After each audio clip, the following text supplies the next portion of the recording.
সম্মানিত উপস্থিতি, ইতিকাফ কিন্তু মূলত তিন প্রকারের। কয় প্রকারের বলে তো? প্রথম প্রকার হলো ওয়াজিব ইতিকাফ। প্রথম প্রকার কি? ওয়াজিব ইতিকাফ। ওয়াজিব ইতিকাফ হলো কেউ যদি কোনো ভালো নিয়ত করে যে আল্লাহ আমার ছেলেটার যদি চাকরি হয়, ছেলেটা আজকে ইন্টারভিউ, আল্লাহ আপনি যদি চাকরির ব্যবস্থা করে দেন, আমি 2 দিনে ইতিকাফ করব। এই যে নিয়ত, আমরা তো আসলে এত সুন্দর নিয়ত করি না। আমরা নিয়ত করি সিলেটের শাহজালালের মাজারে আমি একটা খাসি দেব, এমন বাজে নিয়ত করি। ওখানে ওই খাসিটা খায় কারা? যারা 5 বেলা গাঁজা খায়। গাঁজা খায়, সারাদিন ঘুমায়, সিন্নির সময় হলে একদম তাজা, এর আগে সব মরা।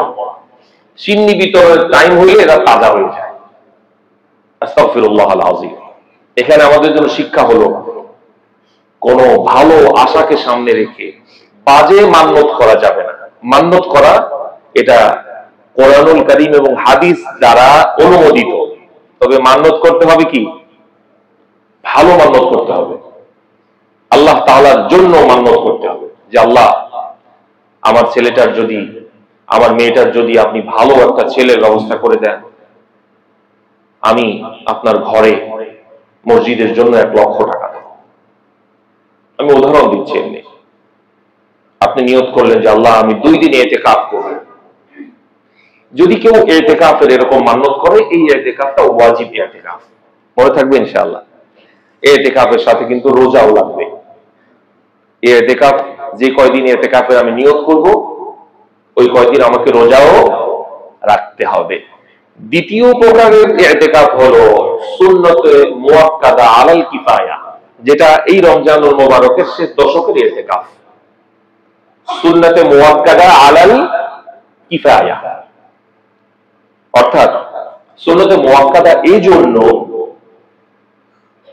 যেহেতু এই ইতিকাফ হুজুর আমরও করেছেন, মৃত্যুর আগ পর্যন্ত কখনো ছাড়েননি, এজন্য সুন্নতে মুআক্কাদা। আলাল কিফায়া এই জন্য মহল্লার মসজিদে যদি আমাদের কোন একজন ভাই, আলহামদুলিল্লাহ আলহামদুলিল্লাহ নাহমাদুহু ওয়া নাস্তাঈনুহু ওয়া নাস্তাগফিরুহু ওয়া নু'মিনু বিহি ওয়া নাতাওয়াক্কালু আলাইহি ونعوذ بالله من شرور أنفسنا ومن سيئات أعمالنا من يهده الله فلا مضل له ومن يضلله فلا هادي له ونشهد أن لا إله إلا الله وحده لا شريك له ونشهد أن سيدنا وسندنا وحبيبنا وطبيب روحنا ومولانا محمدا عبد الله ورسوله الذي أرسله بالحق بشيرا ونذيرا وداعيا إلى الله بإذنه وسراجا منيرا فقد قال الله تعالى في كلامه المجيد وفرقانه الحميد أعوذ بالله من الشيطان الرجيم بسم الله الرحمن الرحيم إنا أنزلناه في ليلة القدر وما أدراك ما ليلة القدر ليلة القدر خير